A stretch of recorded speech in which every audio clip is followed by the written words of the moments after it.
Hebreos capítulo 1. Y dice así: Dios, habiendo hablado muchas veces y de muchas maneras en otro tiempo a los padres por los profetas, en estos postreros días nos ha hablado por el Hijo, a quien constituyó heredero de todo, y por quien asimismo hizo el universo, el cual, siendo el resplandor de su gloria y la imagen misma de su sustancia, y quien sustenta todas las cosas con la palabra de su poder, habiendo efectuado la purificación de nuestros pecados, por medio de sí mismo se sentó a la diestra de la majestad en las alturas, hecho tanto superior a los ángeles, cuanto heredó más excelente nombre que ellos. Padre, te doy gracias por tu palabra, gracias por este privilegio y oportunidad, Señor, de predicar tu palabra. Señor, yo te pido que me asistas, que me ayudes, Señor, que guíes, Señor, lo que digo, que no pueda ser de tropiezo, Señor, para la vida de mis hermanos. Te pido tu guía y, Señor, te pido que prepares nuestros corazones para recibir tu palabra. Te damos gracias en el nombre de Cristo Jesús. Amén y amén. Puede tomar su asiento si así lo desea. Dios les bendiga.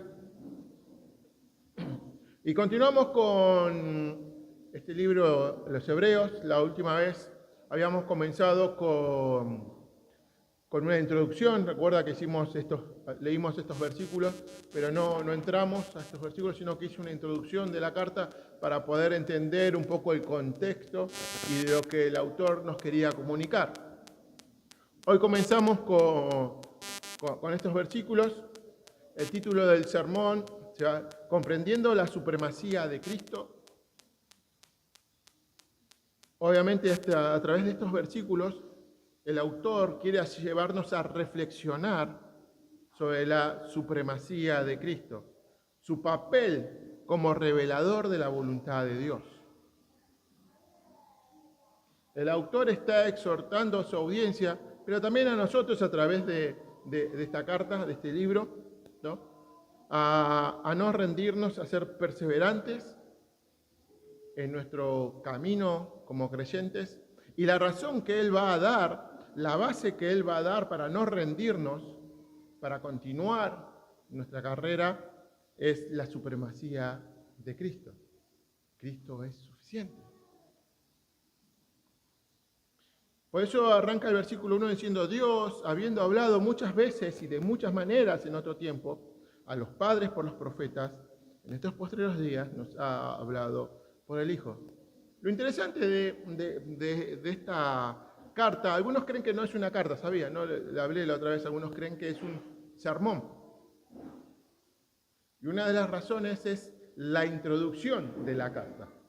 La carta esta carta o sermón que tenemos aquí en la Biblia, en las Escrituras, no arranca como comúnmente uno ve una carta de Pablo, de Pedro, ¿no? Que arranca con Pablo, apóstol, siervo de Jesucristo, ¿no? A los expatriados, a los colosenses, no arranca. Pero lo interesante que arranca el autor es diciendo Dios. Y el autor no está tratando de probar la existencia de Dios, simplemente establece la innegable verdad de que Dios existe. No está haciendo un argumento para decir que Dios existe. Y esto me hace recordar a Génesis 1:1, cuando Moisés escribe, inspirado por el Espíritu Santo. Génesis 1:1 dice: en el principio Dios creó los cielos y la tierra. No dice o no hace alusión a querer convencer a su audiencia de que Dios existe, sino que lo afirma categóricamente. El autor también está haciendo lo mismo acá en esta epístola, diciendo: Dios hizo esto. Dios, habiendo hablado muchas veces de muchas maneras en otro tiempo a los padres por los profetas, no está tratando de argumentar sobre la existencia de Dios. No, está afirmando. que Dios hizo esto. Y el punto del autor no es que está tratando de argumentar la existencia de Dios, sino que está dejando plasmado que Dios no solamente existe, sino también que habla. Un Dios que se comunica, no es un ser y que está ahí nada más. Dice que Dios habla y muchas veces habló a través de los profetas. Dios utilizó a personas, a profetas, para llevar su mensaje a su pueblo.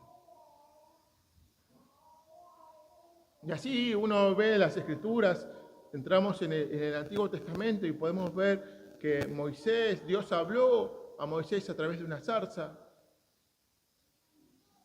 Elías, Dios le habló a través de un susurro apacible.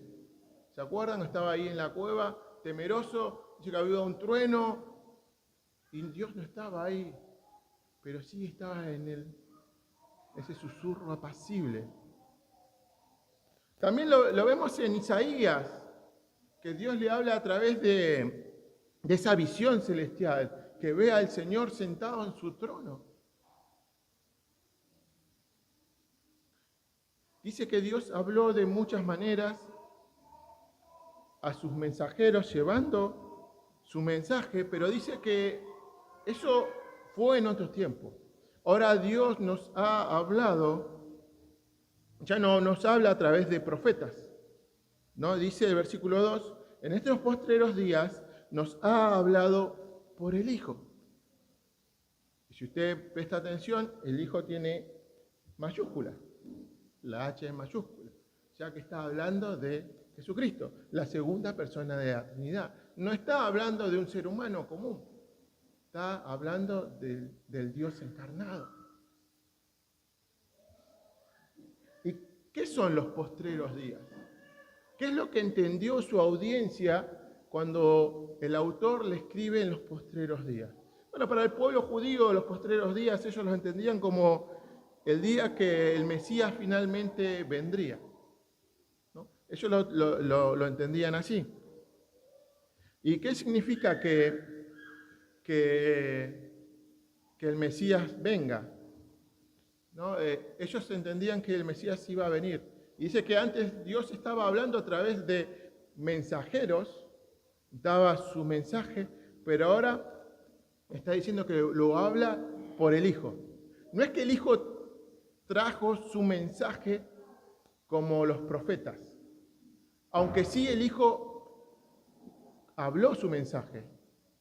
Pero lo que nos está queriendo decir a través de este versículo es que el Hijo en sí mismo es el mensaje de Dios.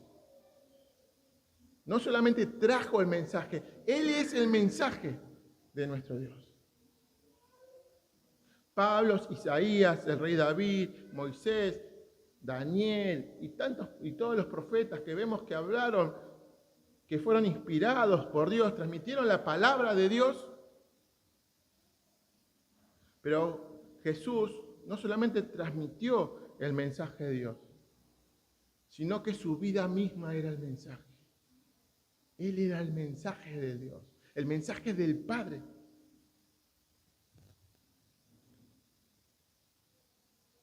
Entonces, entendiendo que la vida de Jesús es el mensaje, es de la forma que Dios nos habla hoy, en estos postreros tiempos. ¿Cómo puedo ver, cómo puedo conocer al Hijo? ¿Cómo puedo escuchar su mensaje? Tenemos 4 evangelios. Que tenemos ahí 4 evangelios completos que nos narran la vida, el nacimiento, la pasión, la muerte, la resurrección, la ascensión y las promesas de Jesús.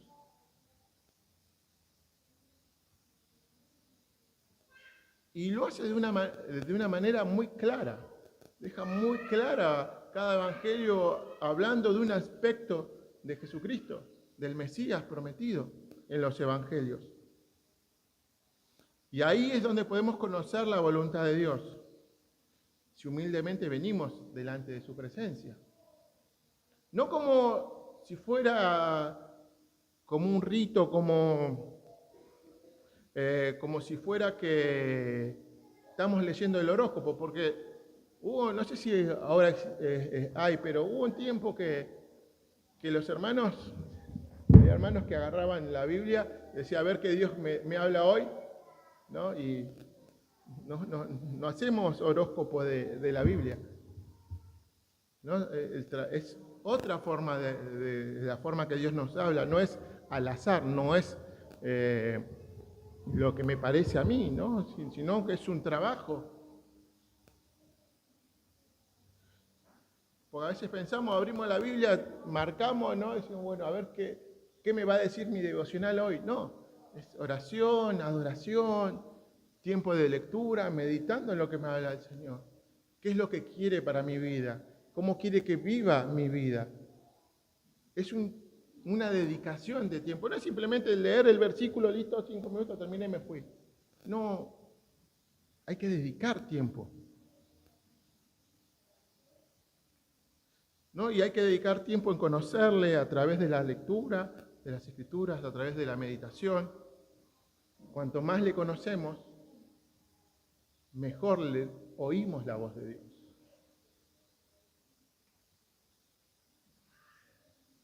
Y cada vez que nos presentamos delante de nuestro Señor, a través de la lectura, debemos hacerlo deseando. No debemos hacerlo por rito, no debemos hacerlo por obligación, sino que debe haber un deseo en mí de querer conocerlo, de querer saber más de mi Dios, de querer escuchar su voz, de querer escuchar qué es lo que quiere que haga, cómo quiere que viva. Queriendo que Él me transforme, debemos ser humildes al escuchar la voz de Dios, cuando quiere que dejemos ese pecado que no queremos dejar. Debemos ser humildes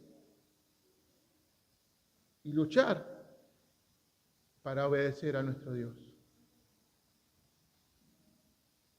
Por eso dice que el Hijo es superior a los profetas, porque los profetas solamente traían una parte del mensaje de Dios. Los profetas no trajeron todo el mensaje, sino que todos los profetas armaron el mensaje. Pero Dios, a través de Jesucristo, Jesús es el mensaje completo de Dios. Los profetas simplemente cada uno traía una parte del mensaje, pero en Jesús el mensaje está completo. Por eso no necesitamos nada más. Tenemos todo completo, estamos completos en Cristo. Es el mensaje encarnado, nuestro Señor Jesucristo. Y dice el versículo 2, a quien constituyó heredero de todo.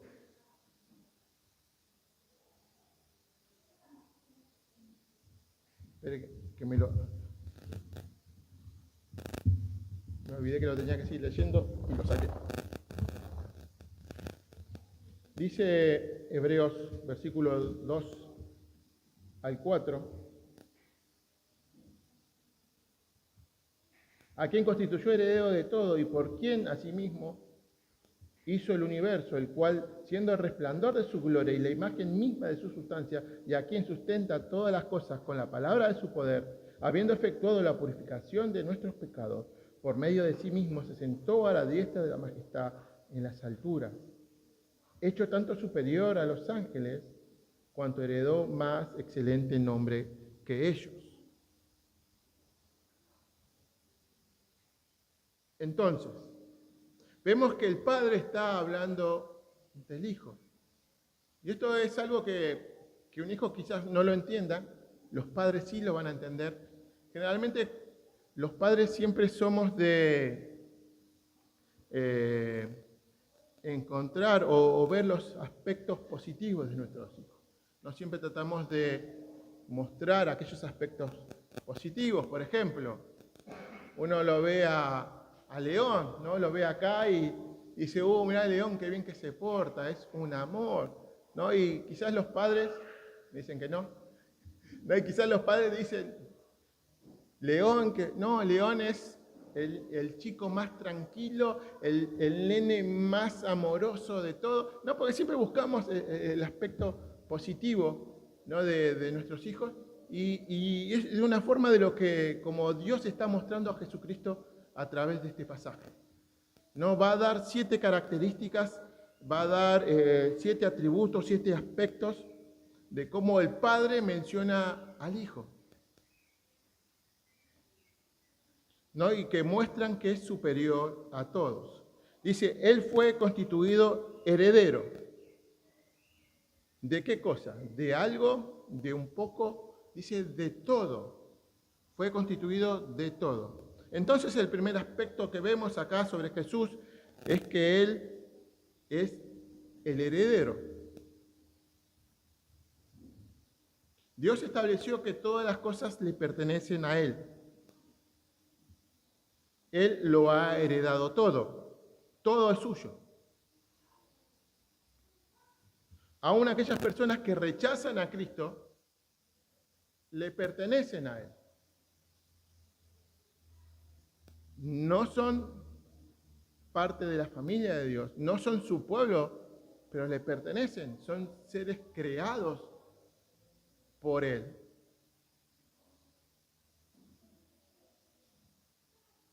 No importa el lugar que vengas, no importa que lo rechaces, no importa que lo niegues, somos criaturas, somos seres creados y le pertenecemos a Él. Y eso no lo podemos negar.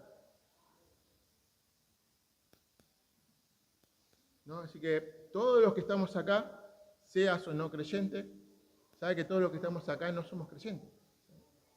No sabemos quién es un verdadero creyente. Y para saber quién es el verdadero creyente, es el que persevera hasta el final.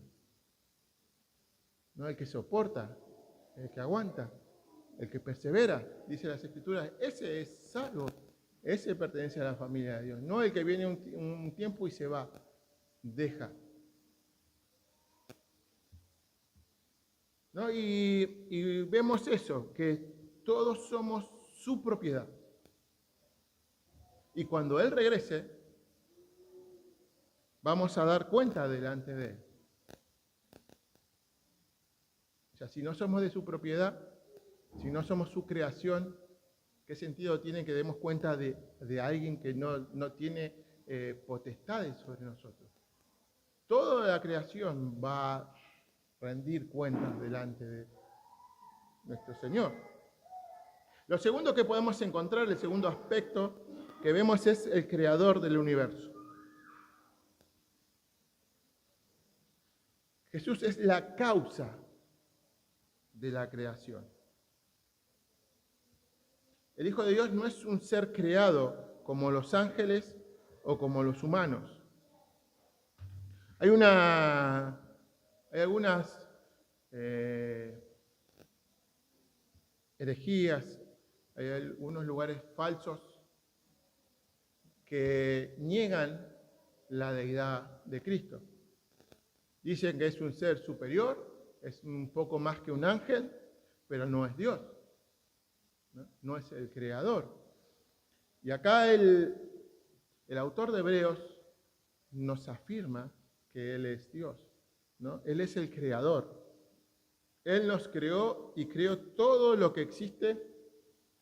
Y si uno ve el final de Colosenses, capítulo 1, versículo 16, dice, todo fue creado por medio de Él y para Él. O sea que toda la creación le pertenece. Jesucristo es el creador, Él creó todo y lo creó con un propósito. No lo creó porque se le ocurrió y estaba aburrido. Hay un propósito por el cual hoy estás acá. Dios tiene un propósito, ¿no? Y el propósito es glorificarle, glorificarse. Esa es la razón por la que existimos. Esa es la razón por la que el mundo existe. Glorificar al Señor. Romanos capítulo 11, versículo 36 nos dice, porque de Él y por Él y para Él son todas las cosas. ¿Cuántas? ¿Algunas? ¿Un poco? No, dice todas las cosas. Todas las cosas A Él sea la gloria por los siglos. Amén. Todo es de Él. Todo le pertenece.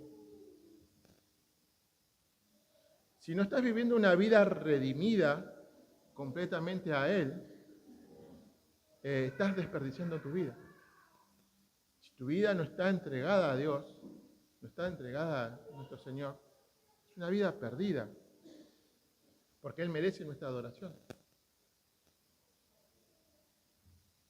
Él merece que nosotros nos rindamos delante de Él.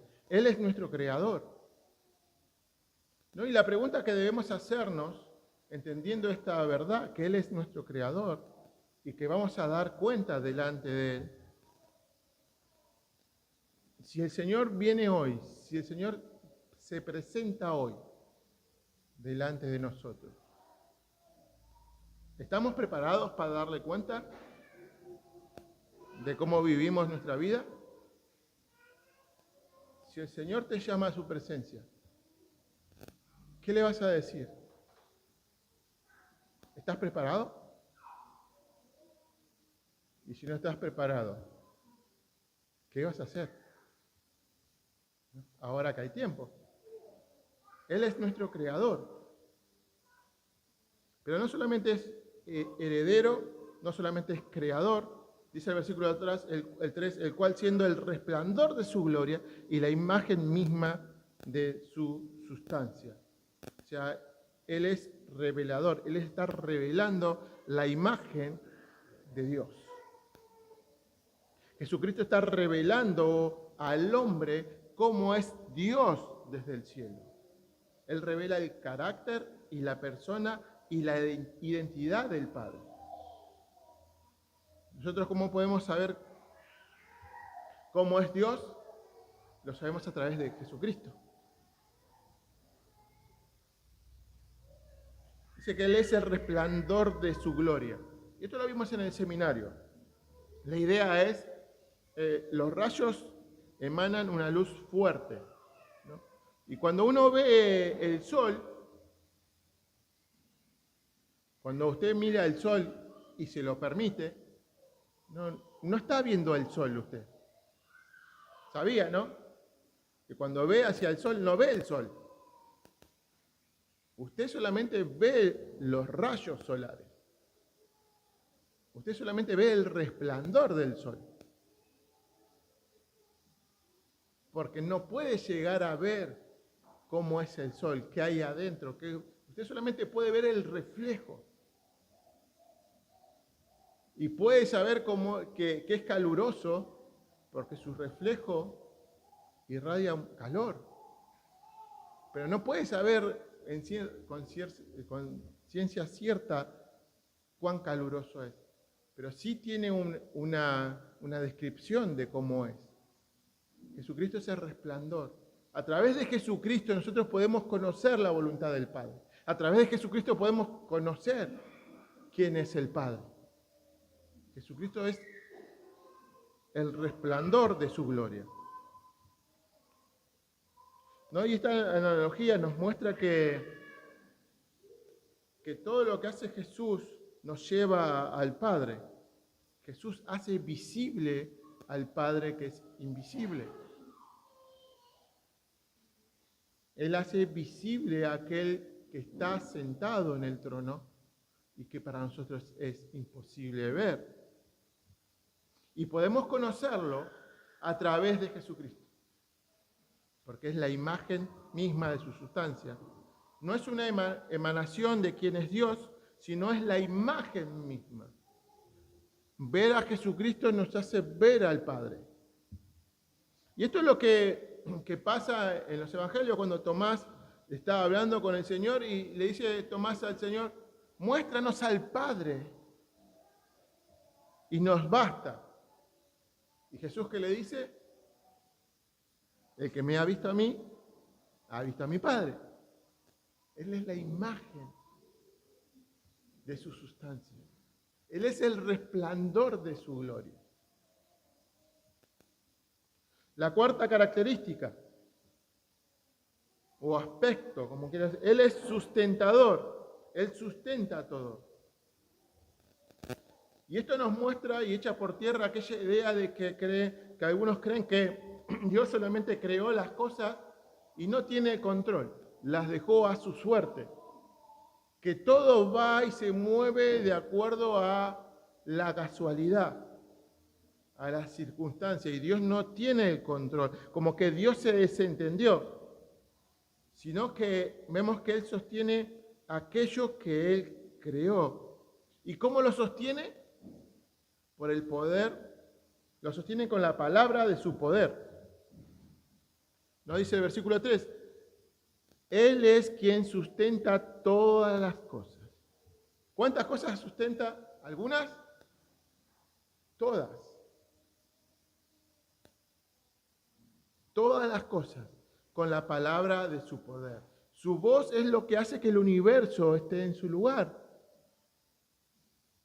Su voz es el que hace que todas las cosas estén en su lugar. Que usted esté sentado y esa silla no se rompa y se caiga al piso, es porque la palabra de Cristo la sustenta.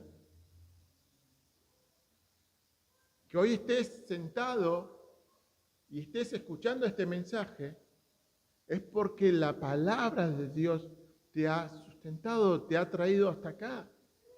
Él sustenta todas las cosas. Él es el que sostiene el universo entero. Él sostiene los planetas. Su voz hace que todo esté girando y rotando en su lugar, que nada salga de su eje. Él es el que diseñó todo lo que existe y lo sustenta con su palabra. Y entendiendo esta verdad, que Él sustenta todo, que todo lo que pasa está sustentada por la palabra de su poder, la pregunta que debemos hacernos es, si crees que el Señor puede sostener con su palabra todo el universo, ¿por qué dudas que Él no puede sostener tu vida? ¿Por qué dudas que Él no puede sostener tu matrimonio, tu familia, tu economía, tus relaciones? Si afirmas que la palabra de su poder puede sostener al universo entero, ¿por qué dudas cuando te tiene que sostener a vos en una enfermedad, en tu matrimonio? ¿Por qué dudas? Él nos sostiene con la palabra de su poder. Él sostiene y controla toda su creación. Él es sustentador y Él te va a sostener en todo momento. Este es el Jesús con el que nos relacionamos. Este es el Jesús a quien alabamos, a quien adoramos. Él es el que interviene en nuestras vidas. Él es el que nos sustenta. Él es el que permite que estemos hoy aquí, adorando, escuchando su palabra. También dice, versículo 3, habiendo efectuado la purificación de nuestros pecados por medio de sí mismo. Otro aspecto de la vida de Cristo es, Él es purificador o redentor, como quiera llamarlo, está hablando de lo mismo. Él es nuestro redentor. ¿Y qué significa? Que por medio de su sacrificio allí en la cruz, en el Calvario, Él perdonó nuestros pecados. Él, siendo Dios, se humilló, vino a este mundo, nació como un bebé, vivió una vida perfecta, una vida sin pecado, una vida que ninguno de nosotros ha vivido y puede vivir. Y murió la muerte que nosotros merecíamos. Y fue una muerte humillante porque fue la muerte por cruz. Pudiendo haber decidido cualquier muerte, Él decidió que sea a través de la cruz. Y a través de esa cruz, todos nuestros pecados fueron clavados el acta que nos acusaba fue clavada ahí. Y el Señor nos ha perdonado. Ha pagado el precio. ¿Sabes?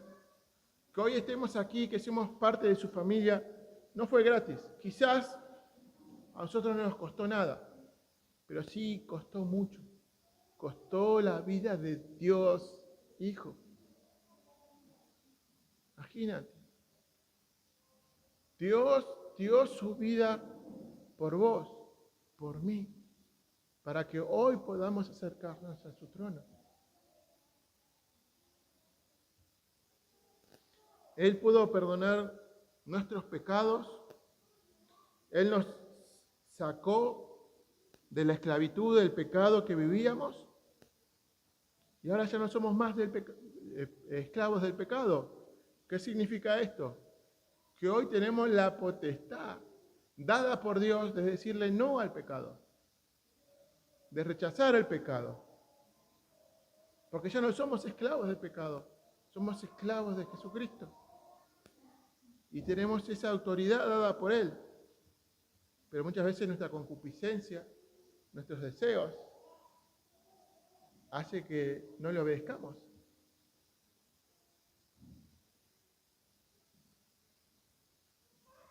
Cristo purificó nuestras vidas.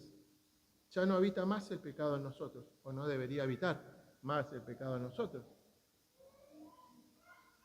Ahora estamos en Cristo, y si alguno está en Cristo, nueva criatura es. Las cosas viejas se quedaron. ¿Dice así? No, pasaron. Todas las viejas, nuestra vieja vida pasaron. Ya no está más. Son todas hechas nuevas. Él ha purificado todos nuestros pecados pasados, presentes y futuros. Él pagó nuestra deuda. Él nos redimió de toda iniquidad y nos hizo suyos. Al final del versículo 3 vemos el sexto aspecto. Dice que se sentó a la diestra de la majestad en las alturas. Esto nos habla de autoridad. La diestra es un lugar de poder, de autoridad, de honor. Y habla de sentado porque está en el trono celestial gobernando. Primera de Pedro, capítulo 3, versículo 22, nos dice que Jesucristo subió al cielo y está a la diestra de Dios. ¿Y qué hace ahí? Y a Él están sujetos ángeles, autoridades y potestades. Todo está sujeto y sometido a Cristo. Aún las cosas que no solo están en este mundo.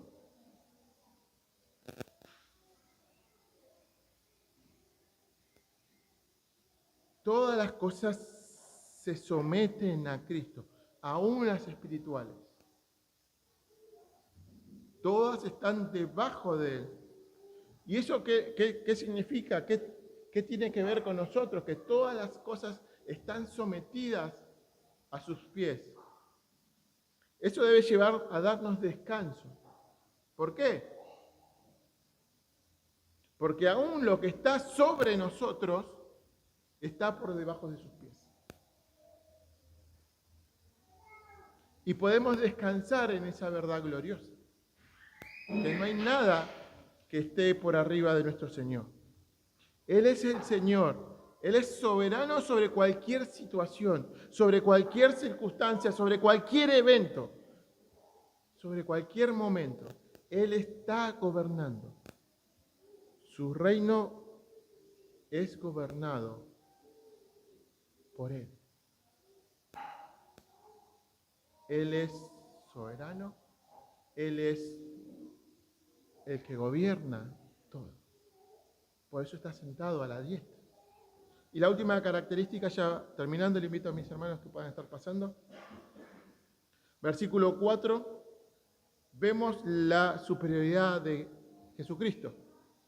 Dice, versículo 4, hecho tanto superior a los ángeles, cuanto heredó más excelente nombre que ellos. Y es que en ningún otro nombre hay salvación. Solamente en el nombre de Jesús hay salvación. No hay ningún hombre, no hay ningún ángel, no hay ninguna persona, ningún profeta, ningún principado que pueda salvar al hombre. Nadie puede salvar al hombre, no hay ningún nombre, solamente el nombre de Jesús es el nombre que puede salvar a las personas. Por eso Jesús es superior a todo lo creado. Aún esos ángeles poderosos se someten a la autoridad de Cristo. Hechos capítulo 4, versículo 12 dice: y en ningún otro hay salvación, porque no hay otro nombre bajo el cielo dado a los hombres en que podamos ser salvos. Su nombre es superior, Jesucristo es superior, no solamente de los ángeles, sino de todo lo creado. Él es Dios. Y Él es el que sustenta tu vida. Él es el que sustenta mi vida. Él es el que nos cuida. Nada de lo que te acontece en la vida está fuera de las manos de Cristo. Él la sostiene con el poder de su palabra. Por eso el autor comienza su carta exaltando a Cristo. ¿Cómo no exaltar a nuestro Dios? Mostrando que Cristo es superior a todo lo creado. Y cuando entendemos esta verdad de que Cristo es superior, que Él gobierna, que Él controla todo el universo. Y si soy hijo de Dios, y si soy de su pueblo, si he sido redimido, si he sido comprado a precio de sangre, esto me debe traer descanso, pero también me debe llevar a perseverar en su palabra.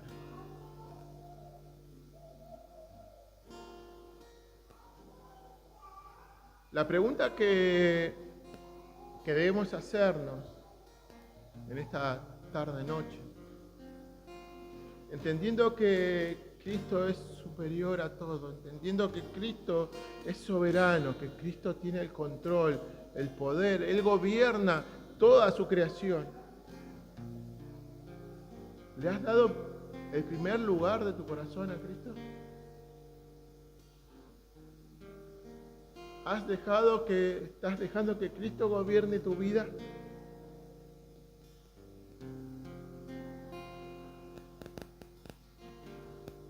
Una pregunta que debemos hacer, no hace falta que me contestes, pero sí que podamos pensar si realmente Cristo está en primer lugar en mi vida.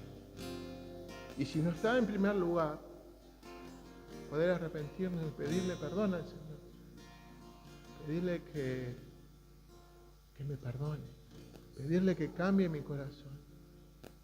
Que pueda sacar lo que está usurpando su trono en mi corazón. Y que Él sea el que gobierne mi vida. Que mi vida se rija y se mueva a voluntad de Dios.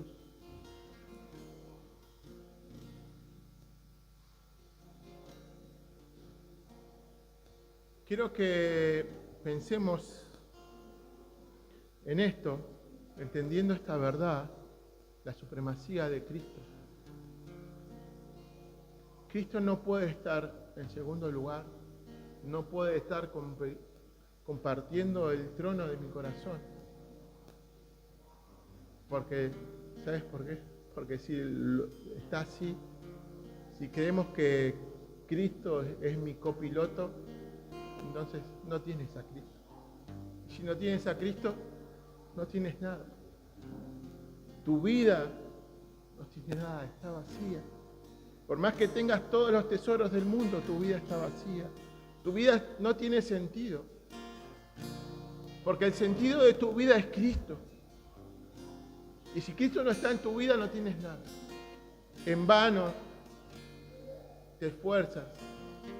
En vano haces lo que haces, porque no te sirve de nada. Sin Cristo no tenemos nada. Quiero que pensemos y meditemos esto. ¿Cómo está nuestra vida? ¿Realmente Cristo está en mi vida? ¿Realmente amo a Cristo? ¿Realmente le sirvo a Cristo? ¿Realmente creo y vivo que Cristo es el que gobierna mi vida? Y si no es así, poder arrepentirme, pedirle perdón al Señor. Aún hay tiempo de venir a Cristo, de correr a sus pies y decirle que nos ayude a vivir para Él. Padre, te doy gracias por tu palabra. Señor, perdónanos, Señor, porque muchas veces de oídas te habíamos escuchado, Señor, pero no te conocíamos. Vivíamos, Señor,